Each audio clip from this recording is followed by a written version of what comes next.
नमस्कार, मैं हूं वंदना पांडे और आप देख रहे हैं के न्यूज इंडिया। बुलेटिन की शुरुआत करेंगे उससे पहले हेडलाइंस। यूपी में बनेगा देश का पहला डाटा कॉरिडोर। अमेरिकी कंपनी बीसीजी तैयार करेगी 6 लाख करोड़ का मास्टर प्लान।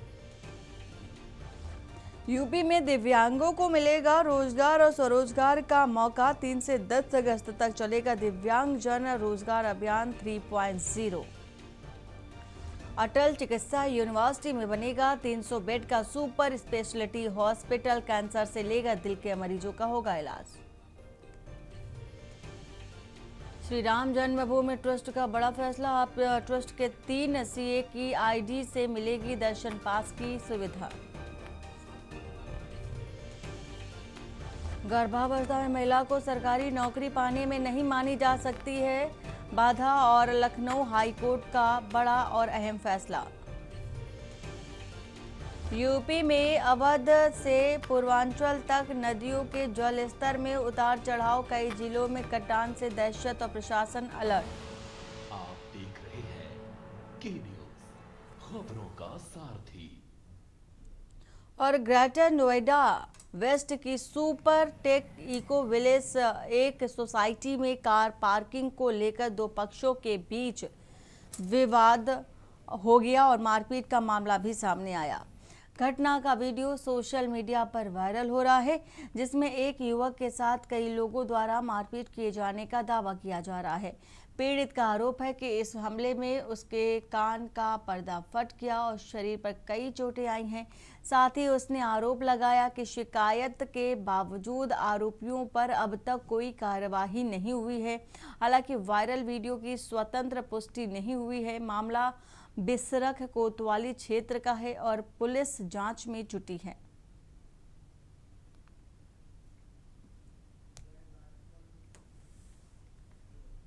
बहराइच के मोतीपुर थाना क्षेत्र स्थित जालिम नगर पुलिस चौकी का एक कथित अवैध वसूली का वीडियो सोशल मीडिया पर वायरल हो रहा है। वायरल वीडियो में होमगार्ड और एक निजी व्यक्ति पर वाहन चालकों से अवैध वसूली करने के आरोप लगाए जा रहे हैं। दावा किया जा रहा है कि वीडियो करीब 1 माह पुराना है और एक अन्य वीडियो में कथित तौर पर पैसे न देने पर वाहन चालक के साथ अभद्र भाषा का प्रयोग करते हुए देखा सुना जा सकता है। हालांकि स्वतंत्र रूप से वायरल वीडियो की प्रामाणिकता की पुष्टि हम नहीं करते हैं। वीडियो सामने आने के बाद पुलिस महकमे में हलचल मच गई है और मामला मोतीपुर थाना क्षेत्र की जालिम नगर पुलिस चौकी का बताया जा रहा है।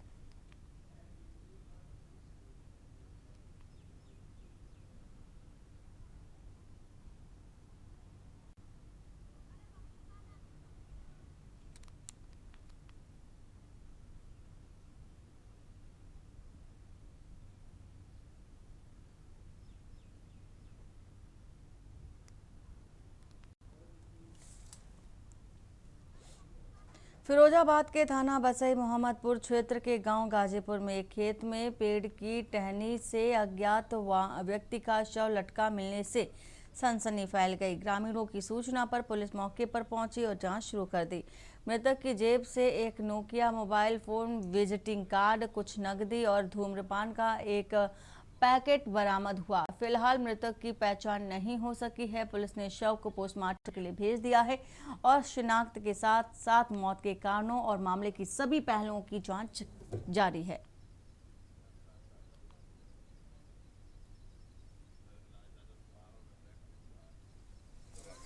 ये घटना करीबन मेरे पास 9 बजे के करीबन एक कॉल आया। गाजीपुर में एक पेड़ पे एक व्यक्ति अज्ञात में टंगा हुआ है, तो मैं मौके पर आया। हाल मैंने 112 नंबर पर सूचना दी और मैंने थाने में भी सूचना दी। उसके बाद अभी कोई पता नहीं पड़ा है। अभी अज्ञात में ही 2 लोगों ने उतारा है। तो एक नंबर पर उन्होंने कॉल भी कर दिया। वो नंबर आते हैं तो उसके बाद मालूम पड़ता है क्या है क्या नहीं है। क्या आशंका आपको लग रही है? अब आशंका तो कुछ कहा नहीं जा सकता है। श्रावण मास की शुरुआत के साथ ही अमेठी के मुकुटनाथ धाम, तपेश्वर नाथ धाम, बूढ़े बाबा सहित जिले के प्रमुख शिव मंदिरों में श्रद्धालुओं की भारी भीड़ उमड़ रही है। भक्त लंबी कतारों में अपनी बारी का इंतजार भगवान शिव का जलाभिषेक कर सुख समृद्धि की कामना कर रहे हैं। श्रद्धालुओं की सुरक्षा और व्यवस्थाओं को लेकर पुलिस प्रशासन पूरी तरह से अलर्ट है। पुलिस अधीक्षक सरवण टी लगातार मंदिरों का निरीक्षण कर रहे हैं। प्रमुख शिवालयों पर ड्रोन और सीसीटीवी की से निगरानी की जा रही है, जबकि बैरिकेडिंग, पार्किंग और अन्य व्यवस्थाओं का भी जायजा लिया जा रहा है। महिलाओं की सुरक्षा के लिए बड़ी संख्या में महिला पुलिस कर्मियों की तैनाती भी की गई है।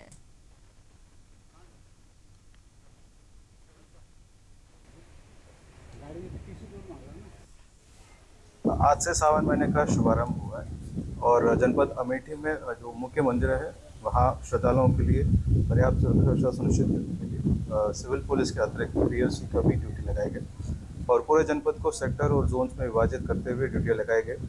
और इसके अतिरिक्त जो कांवड़ यात्रा जो रूट है उसमें प्रत्येक थाने में मिनिमम 2 QRT को व्यवस्था सुनिश्चित की गई, जिनका मुख्य जिम्मेदारी है जो भी कांवड़ियों का जो ग्रुप आ रहे हैं उनको आगे पीछे सुरक्षित तरीके से अपना थाना क्षेत्र में पार कराने की जिम्मेदारी दिया है। और बांदा में कांवड़ यात्रा को लेकर पुलिस प्रशासन पूरी तरह से अलर्ट मोड पर है। अपर पुलिस अधीक्षक शिवराज ने कांवड़ मार्ग का निरीक्षण, सुरक्षा व्यवस्था, यातायात, साफ सफाई और पेयजल सहित अन्य व्यवस्थाओं का जायजा लिया। इसके बाद व्यापार मंडल के पदाधिकारियों, कांवड़ियों और स्थानीय लोगों के साथ बैठक कर यात्रा को शांतिपूर्ण और सुरक्षित संपन्न कराने पर चर्चा की। प्रशासन ने बैजनाथ धाम और चित्रकूट जाने वाले कांवड़ियों से पहचान के लिए आई कार्ड साथ रखने की अपील की। संवेदनशील स्थानों पर अतिरिक्त पुलिस बल, सीसीटीवी निगरानी और लगातार पेट्रोलिंग की व्यवस्था की गई, जबकि श्रद्धालुओं की सुरक्षा के लिए सभी आवश्यक इंतजाम सुनिश्चित करने के निर्देश दिए गए।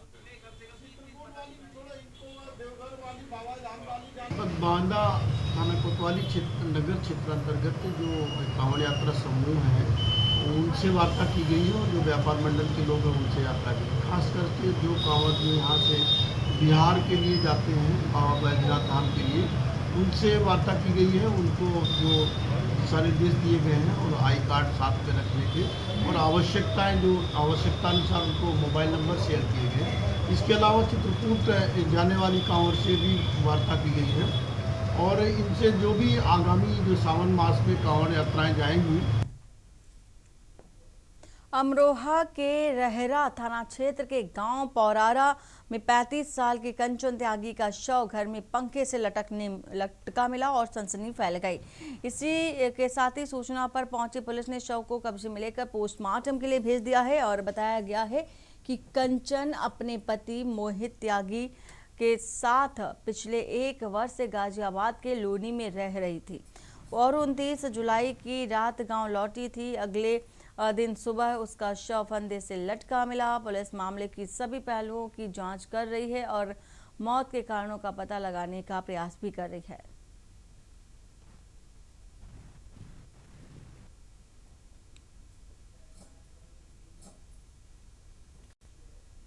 बहराइच के कोतवाली नानपारा क्षेत्र स्थित Shri Sai health care centre में स्टोन का ऑपरेशन कराने पहुंचे 35 साल के सर्वेश मिश्रा की मौत के बाद हंगामा हो गया। परिजनों ने आरोप लगाया कि ऑपरेशन के दौरान या बाद में गलत दवा दिए जाने से उनकी मौत हुई। सूचना पर पहुंची पुलिस ने शव को कब्जे में लेकर पोस्टमार्टम के लिए भेज दिया और मामले की जांच शुरू कर दी। फिलहाल परिजनों के आरोपों की स्वतंत्र पुष्टि नहीं हुई है, जबकि पुलिस का कहना है कि पोस्टमार्टम रिपोर्ट आने के बाद ही वास्तविक कारण स्पष्ट हो सकेगा।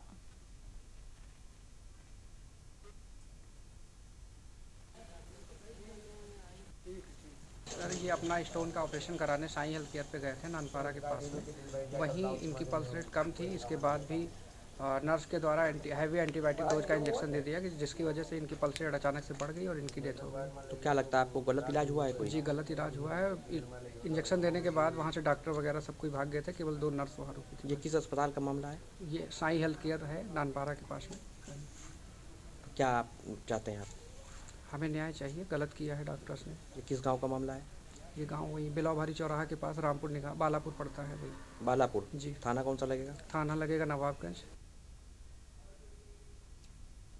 और ग्रेटर नोएडा में नशे के एक बड़े और खतरनाक नेटवर्क का भंडाफोड़ करते हुए नॉलेज पार्क थाना पुलिस ने 4 तस्करों को गिरफ्तार कर लिया है और वहीं पुलिस ने आरोपियों के कब्जे से भारी मात्रा में गांजा, विभिन्न प्रकार की ड्रग्स, एक से इलेक्ट्रॉनिक तराजू और तस्करी में इस्तेमाल होने वाली बाइक बरामद की। अंतर्राष्ट्रीय बाजार में इन मादक पदार्थों की अनुमानित कीमत लगभग 15 लाख रुपए आंकी गई। प्रारंभिक पुलिस जांच में यह चौंकाने वाली खुलासा हुआ और ये आरोपी विशेष तौर पर नॉलेज पार्क और आसपास के शिक्षण संस्थानों और कॉलेजों के इर्द गिर्द रहने वाले युवाओं को अपना मुख्य निशाना बनाते थे। उन्हें आसानी से नशे के जाल में फंसाकर इन प्रतिबंधित पदार्थों की सप्लाई भी की जाती थी।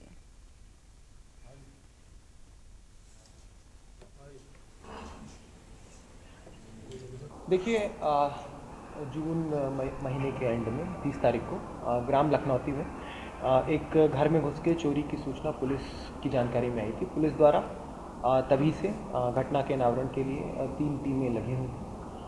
एक जो मोबाइल फ़ोन चोरी में गया था, चोरी में कुल 9,30,000 और मोबाइल फ़ोन और कुछ पर्सनल डॉक्यूमेंट्स गए थे। तो मोबाइल फ़ोन एवं अन्य मैनुअल इंटेलिजेंस के आधार पर हम चोर को है ट्रेस कर रहे थे। कुछ समय पहले ही सूचना आई कि वो मोबाइल फ़ोन एक्टिव हो गया है। उसी के आधार पर हमने चोर की निशानदेही की तथा उसको गिरफ्तार कर उसके कब्जे से कुल 6,30,000 रुपये, मोटरसाइकिल जो उसने चोरी के पैसों से खरीदी है, जो वादी था उसके पर्सनल डॉक्यूमेंट्स तथा जो थैले थे वो, उसके अलावा जो मोबाइल फ़ोन था जो हम जिसको ट्रेस कर रहे थे वो बरामद किया। और बुलंदशहर से है खबर। बोधेश्वर मंदिर के पास बारिश के दौरान नाले में गिरी 11 साल की छात्रा चारू कश्यप का 52 घंटे बाद भी कोई सुराग नहीं लग सका। जिला प्रशासन, एनडीआरएफ और एसडीआरएफ, पीएसी और नगर पालिका की टीमें ड्रोन की मदद से लगातार रेस्क्यू अभियान चला रही है। मामले में स्कूल प्रबंधक और प्रधानाचार्य के खिलाफ मुकदमा दर्ज किया जा चुका है। वहीं नगर पालिका की कथित लापरवाही पर शासन ने 4 अधिकारियों, 2 सफाई इंस्पेक्टर और 2 जूनियर इंजीनियर को निलंबित कर दिया है। चारू के परिजनों ने बच्ची को जल्द खोजने और दोषियों पर कार्रवाई करने की मांग की है। मां का कहना है कि जब तक उनकी बेटी नहीं मिलेगी उन्हें खाना पीना अच्छा नहीं लग रहा है।